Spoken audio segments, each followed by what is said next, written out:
Buenos días, tardes, noches y bienvenidos a Antiimperios, un espacio resumen de noticias y análisis de la lucha de los pueblos del mundo contra el imperialismo y la descolonización respecto a la civilización moderna occidental. Escuchábamos la canción Ahibai, queridos míos, interpretada por la cantante libanesa cristiana Julia Boutros y cuyo texto está inspirado en una carta que escribió en 2006 el recientemente asesinado por Israel Hassan Nasrallah a la militancia de Hezbollah.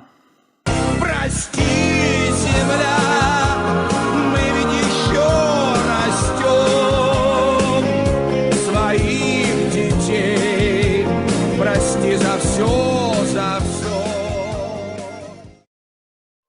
Comenzamos la sección Yo soy la Tierra con un reportaje que venía en el Salto Diario a finales de septiembre, sobre varios pueblos de la comarca de La Jara, en Toledo, que están luchando contra las macrogranjas.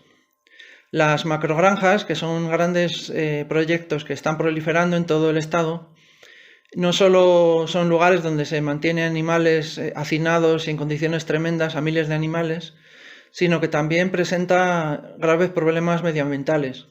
La deforestación del Amazonas para producir soja no es para las personas que consumimos productos de soja directamente, es en su inmensa mayoría para producción de piensos para ganadería industrial.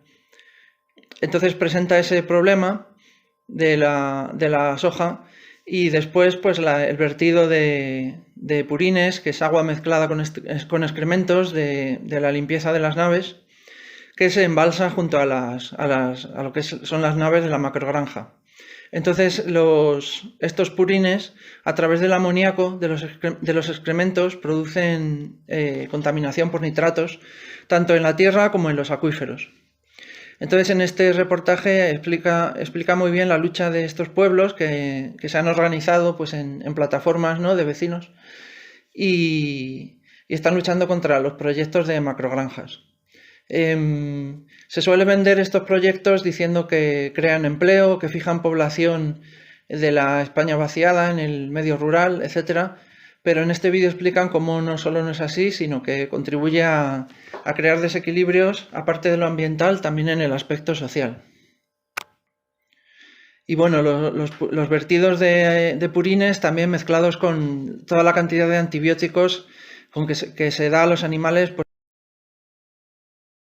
en los países colonizados y empobrecidos hay una gran cantidad de recursos minerales, forestales, hidráulicos, etc. Entonces son muchas las compañías multinacionales que explotan estos recursos a través de megaproyectos que lo que hacen es expulsar a las comunidades de sus territorios ancestrales, suelen ser pueblos originarios, expulsarles de sus territorios ancestrales y pues empujarlos a bolsas de pobreza en torno a las grandes ciudades. Están las resistencias de las activistas ambientales y representantes de los pueblos originarios que defienden la tierra y se oponen a este tipo de megaproyectos. Y muchas veces esta oposición, esta lucha, la pagan con su vida o con mucho hostigamiento, represión, etcétera, por parte de los gobiernos, de las multinacionales y de los paramilitares que éstas contratan, ¿no? Entonces hemos encontrado en la revista estadounidense In These Times un artículo, un reportaje, que analiza este fenómeno tan extendido por el mundo, sobre todo en el Abya Yala o Latinoamérica, en África y Asia. Se centra en una historia personal de un activista ambiental del país comúnmente llamado Filipinas, pero luego da cifras de otros lugares de Latinoamérica donde se producen este hostigamiento y persecución a los defensores del medio ambiente. El artículo se titula Los escuadrones de la muerte persiguiendo a los defensores del medio ambiente. Está en inglés y en castellano.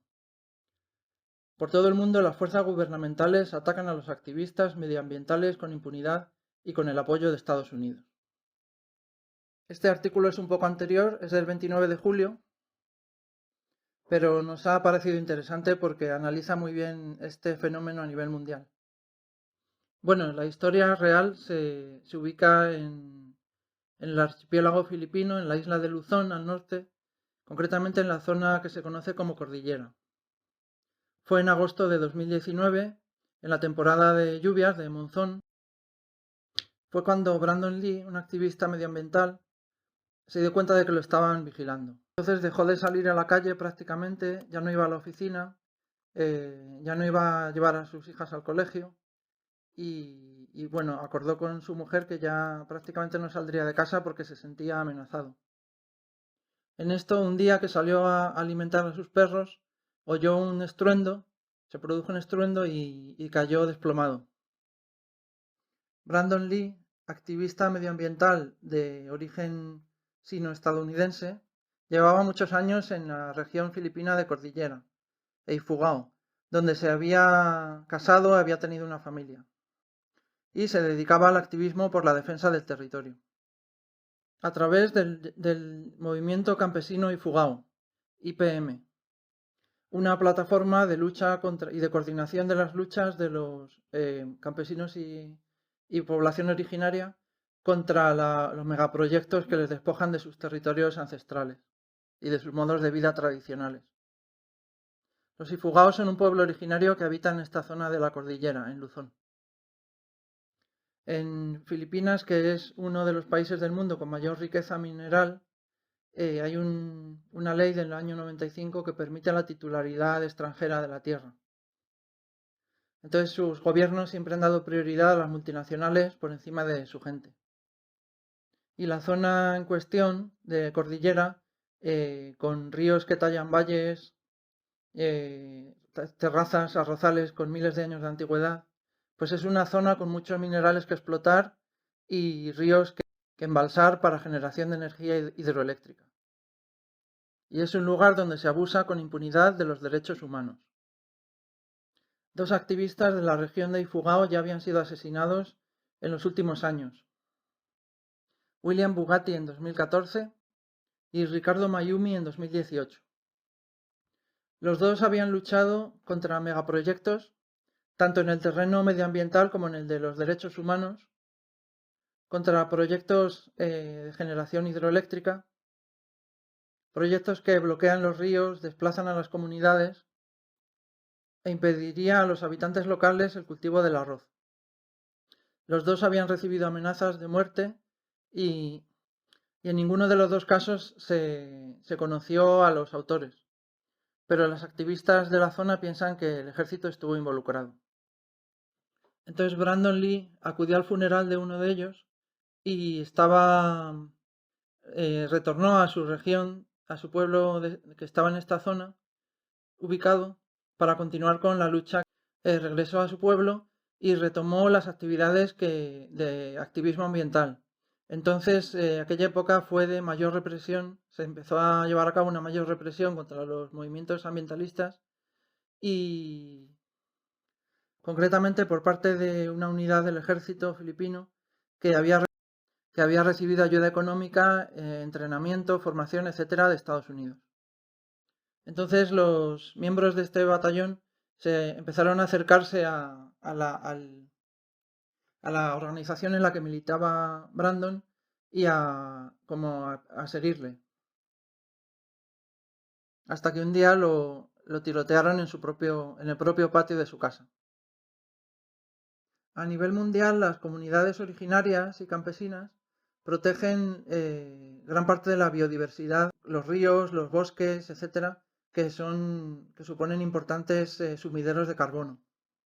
Un informe del Grupo Internacional de Derechos Humanos Global Witness ha habido entre 2012 y 2022 un asesinato de un defensor ambiental cada 2 días, con un total de unos 2.000 campesinos, pescadores y activistas asesinados por defender sus tierras de algunos de los mayores contribuyentes de emisiones de gases de efecto invernadero, incluyendo las corporaciones mineras, madereras y de agronegocios, tanto como proyectos hidroeléctricos, que tienen su propio impacto ambiental ruinoso.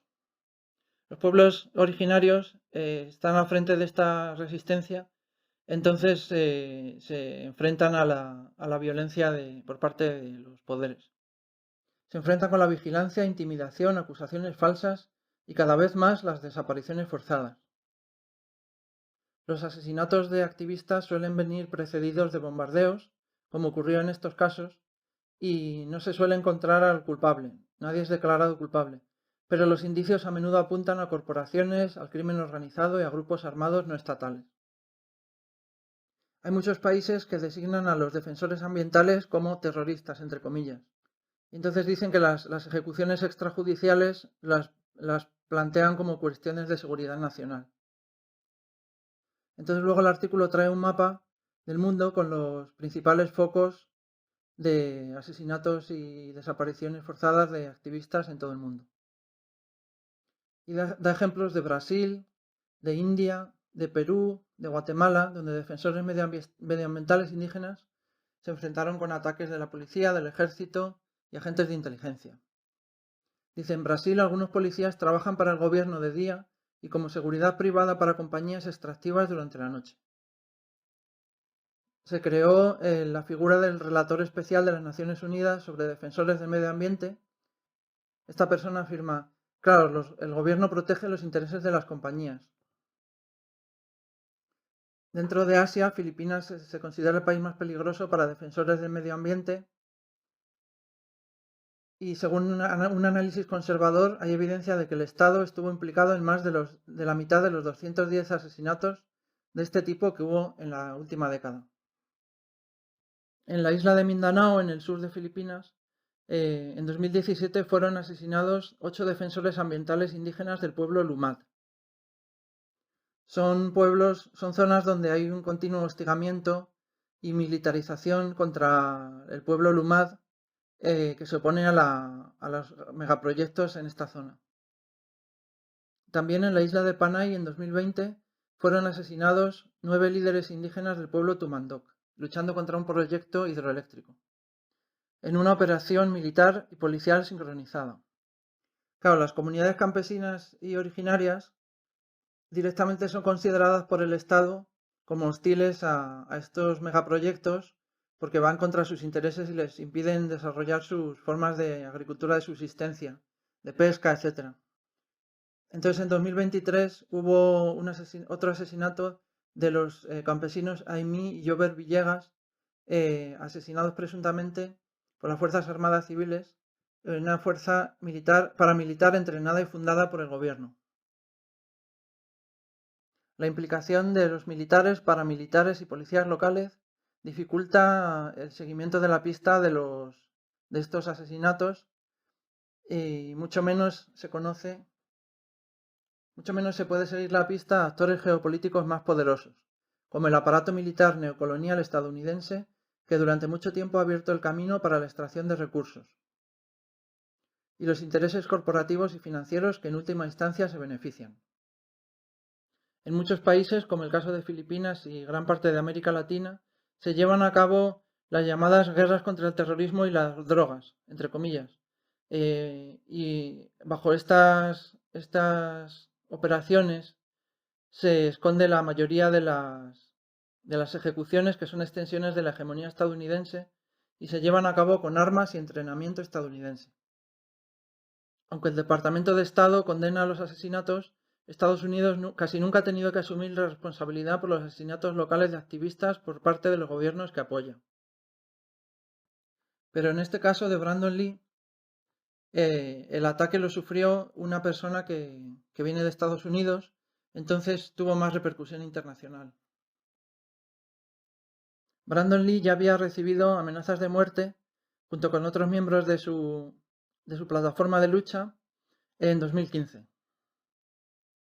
Protestaban contra el complejo hidroeléctrico Alimit, proyecto que es propiedad de y operado por SN Aboitiz Power, una colaboración entre una compañía energética noruega y Aboitiz Power, una corporación privada de una familia oligárquica filipina amistosa con presidentes filipinos anteriores y actuales. La energía hidroeléctrica se promociona como energía renovable y en muchas zonas del mundo empobrecido y colonizado está en auge. La energía hidroeléctrica funciona mucho como las industrias extractivas, reproduciendo no solo las consecuencias ambientales, como la deforestación y la pérdida de biodiversidad, sino también el costo humano. Las comunidades son desplazadas, las tierras de cultivo quedan sumergidas, la pesca de subsistencia se destruye, las fuentes de agua se ahogan y la resistencia se encuentra con intimidación y violencia. En Filipinas, otras megapresas de esta compañía ya han devorado vastas extensiones de tierra, ríos y campos de arroz, que anteriormente estaban en manos de pueblos indígenas y campesinos. En el medio rural, pues hay una fuerte presencia del grupo NPA, New People's Army, que es el nuevo ejército popular, que es el brazo armado del Partido Comunista de Filipinas, que a menudo entabla enfrentamientos armados con el ejército y atacan infraestructura de la industria extractiva. Entonces el ejército lo que hace es etiquetar en rojo, red tagging, a defensores ambientales y activistas, acusándoles de pertenecer al NPA. Aunque no estén involucrados, los estigmatizan Entonces ya tienen una justificación para asesinarlos o hacerlos desaparecer. Después, en 2018, se distribuyeron folletos por todo el pueblo donde vivía Brandon Lee, acusando a distintos miembros de la organización como cómplices del grupo NPA en Ifuao. Esta práctica no solo desacredita a los activistas, sino también desmantela movimientos enteros y erosiona la solidaridad entre activistas y comunidades impactadas. También publican estas listas en redes sociales. En años recientes se ha llevado a cabo una ruptura de conversaciones de paz entre el NPA y el gobierno de Filipinas, y se inauguró un grupo de trabajo anticomunista con una nueva campaña de intimidación y violencia. En 2019 fue etiquetada en rojo otra relatora especial de la ONU, cuyo hermano se había estado luchando contra un proyecto hidroeléctrico. Entonces, a lo largo de 2019, los miembros de un batallón de infantería se fueron acercando a la organización, a la IPM, y empezaron a averiguar, a recabar información sobre los miembros, entre ellos Brandon Lee, presionándoles para que trabajaran con ellos. Entonces, luego les visitaron y estuvieron tomando fotos y presionándoles para que trabajara con ellos. Brandon Lee les dijo: hay dos personas que son William Bugatti y Ricardo Mayumi, que fueron asesinadas y por eso no podemos colaborar con ustedes. Entonces los militares empezaron a preguntar a otros grupos, a otros miembros de la organización, datos sobre la vida de Lee, hasta que llegó el día en que le dispararon. Brandon Lee estuvo ingresado en el Hospital General de Baguio, donde los doctores dijeron que no se podían extraer los fragmentos de bala, y estuvo a punto de morir, sufrió varios paros cardíacos, etc. Entonces él ya estaba preparado, le dijo a su mujer para marcharse. Durante el tiempo que estuvo en cuidados intensivos, hubo una patrulla en la entrada del hospital vigilando 24 horas al día, supuestamente para brindar seguridad. La policía, cuando abrió la investigación por el tiroteo, les dijo que esta unidad del ejército no estaba bajo investigación y que probablemente el responsable había sido alguien de la propia plataforma en la que militaba Brandon Lee, lo cual les pareció absurdo. Y eso, y más tarde siguieron vinculando a la organización donde militaba Brandon Lee con el NPA. Las balas que quedaron dentro de su cuerpo, Lee las considera un recuerdo constante de lo que ve como la complicidad gubernamental en el atentado contra su vida, complicidad que comienza con las Fuerzas Armadas Filipinas y termina a miles de kilómetros de distancia. Dice Brandon Lee: es un recordatorio de lo que Estados Unidos le está haciendo a los activistas en todo el mundo y de qué lado están.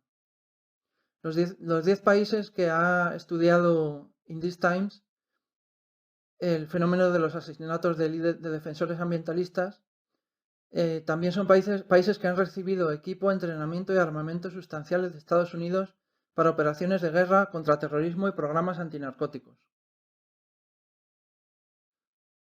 Muchos están en América Latina, donde la historia postcolonial de Estados Unidos ha involucrado la extracción intensiva de recursos y campañas militares, cosas que a veces están entrelazadas.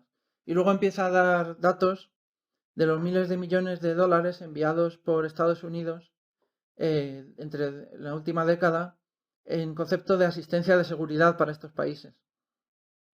Luego continúa hablando de cómo el ejército filipino fue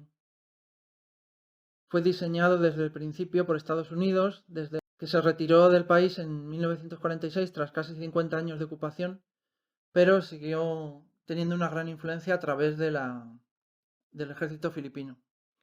Luego comenta cómo en el propio Estados Unidos hay personas, hay congresistas y legislación que impide este apoyo militar de armas, entrenamiento, etcétera, pero no salen adelante o no consiguen frenarlo. En medio del genocidio de Israel en Gaza, el Departamento de Estado determinó que por lo menos 5 unidades militares israelíes estaban involucradas en graves violaciones de derechos humanos, pero en lugar de restringir o poner fin a la asistencia militar, la administración Biden declaró que Israel ya había rehabilitado esas unidades.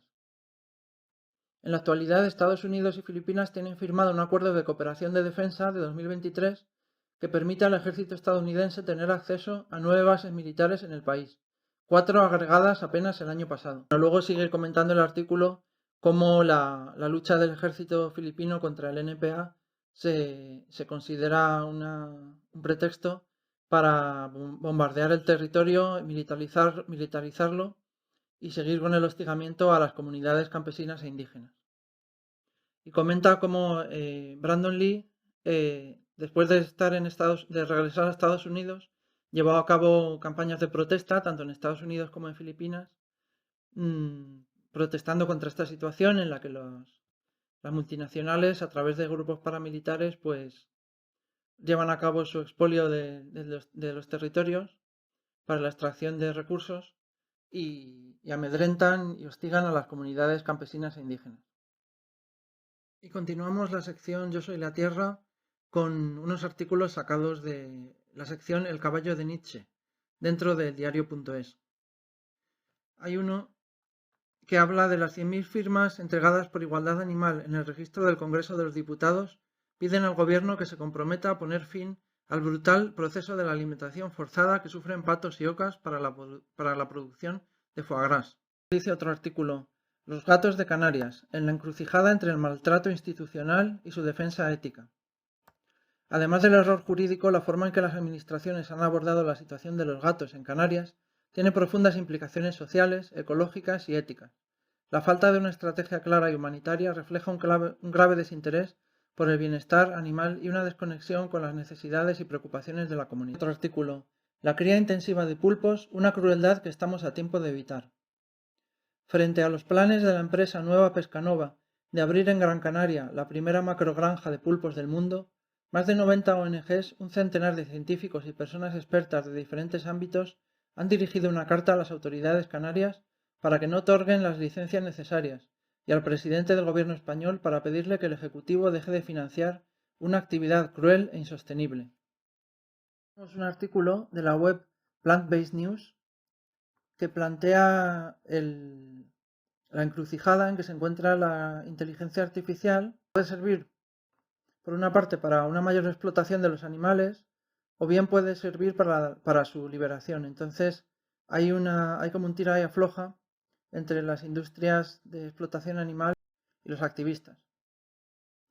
Dice: la industria de la carne está trabajando en implantar la inteligencia artificial para facilitar y hacer más lucrativo la actividad de confinar y matar animales en miles de millones cada año. Pero los activistas animalistas, antiespecistas, pueden usarlo para la causa de los derechos animales, incluyendo para potenciar sus recursos e incrementar el avance de sus mensajes. La ONG Open Paws está trabajando para dificultar que la inteligencia artificial se use en ganadería o en producción animal, en plantas, en masiva, y al mismo tiempo quiere ayudar a los grupos que defienden los derechos de los animales a tener acceso y uso efectivo de la inteligencia artificial en su trabajo. La inteligencia artificial ya se usa en las granjas para localizar los animales que pastan, monitorizar las condiciones de salud y controlar las condiciones ambientales como la temperatura. Se argumenta a favor de esta práctica que puede ayudar a mejorar el bienestar animal, alertar a las personas que trabajan en la fábrica, en la granja, sobre enfermedades y el dolor dolor que sufren los animales, y minimizar la necesidad de tratar con los animales directamente, que puede resultarles estresante. Pero el uso de inteligencia artificial para monitorizar la salud de los animales y su bienestar puede también contribuir a hacer que las peores formas de tratamiento de los animales en las granjas sean mejores de lo que son. Por ejemplo, en el caso de los pollos, la inteligencia artificial se puede se usa más fácilmente cuando están recluidos en jaulas. Entonces hay jaulas de alta tecnología que usan inteligencia artificial que ya se están implantando en granjas. La inteligencia artificial también puede contribuir a hacer el sacrificio de los animales, la matanza de los animales más eficiente e incrementando su margen de beneficios de la industria de la carne y aumentando su poder. Por ejemplo, hay una compañía que ha desarrollado granjas o criaderos de gambas, argumentando que eso es una solución contra los peligros ambientales de la pesca convencional de gambas. Y hay otra compañía que usa inteligencia artificial para automatizar la matanza de pollos. Señala otra ONG dedicada al bienestar de los animales que las compañías cárnicas han adoptado rápidamente la inteligencia artificial, pero han invertido mucho menos en mejorar el bienestar animal. Aquí tenemos, como siempre, el capitalismo y el margen de beneficio. Pero la inteligencia artificial también se puede usar en los movimientos de defensa de los animales, por ejemplo, para tareas como asegurar los fondos, la financiación, mejorar y expandir ampliar la investigación y las comunicaciones para alcanzar a más gente, llegar a más gente y llevar a cabo campañas corporativas. También con la implantación de inteligencia artificial en las compañías que producen proteínas alternativas, se pueden reducir los costes de esta producción, haciendo que estas proteínas sean más baratas que comprar la carne de los animales. La ONG Open Pause ha creado una versión vegana de ChatGPT. Se llama Veg3, una versión vegana de ChatGPT. Lo cual es un ejemplo de cómo la inteligencia artificial se puede aplicar a la construcción de herramientas para su uso en la defensa de los animales. Dichas herramientas también pueden incrementar exponencialmente la eficiencia del trabajo en defensa de los animales, ayudando a centrarse en acciones estratégicas que puedan traer cambios. Y bueno, es como una introducción a este tema que parece interesante. Y el artículo es de Claire Hamlet y aparece en Plant-Based News. En Plant-Based News. Es lo de siempre. Un problema que no es técnico sino político. Las herramientas pues pueden servir para una cosa o para la contraria dependiendo de en qué manos caigan.